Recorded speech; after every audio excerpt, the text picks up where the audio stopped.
Kayo bang dalawa ng mahal mo ay hindi na nag-uusap simula nung nag-away kayong dalawa? At ikaw na lang palagi ang tumatawag sa kanya, pero ikaw ay hindi na sinasagot ng partner mo.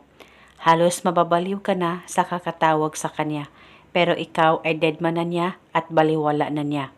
Ngayon, may ituturo ako sa inyo na napaka-epektibong ritual upang siya na naman ang mababaliw sa kakatawag sa iyo pagkatapos mong gawin ang ritual na ito. Ang gagawin mo lamang, kumuha ka ng kahit na anong kulay na panulat at isulat sa palad mo ang kanyang tunay na pangalan at apelido ng isang beses. At isulat mo rin ang kanyang contact number o kahit na anong contacts na meron ka sa kanya. At pagkatapos mo nang masulat ito sa palad mo, ay maglagay ka lamang ng kaunting asin dyan sa palad mo na may nakasulat na pangalan niya.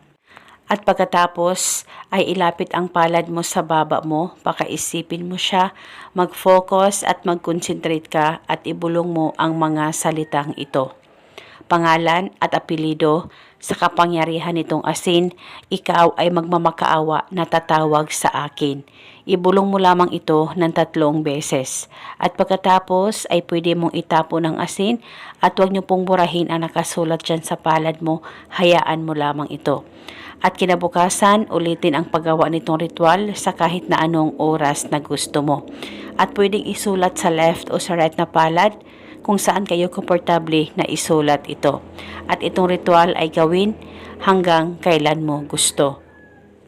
Basta gawin ito 1 beses sa isang araw at paniguradong siya na naman ang mababaliw sa kakatawag sa iyo. Basta magtiwala ka lang at hilingin ng buong puso. At eto muna sa ngayon, pagkatapos mong mapanood ang video na ito, mag-comment ka lamang sa ibaba, I claim it. Maraming salamat po sa panunood. May God bless us all.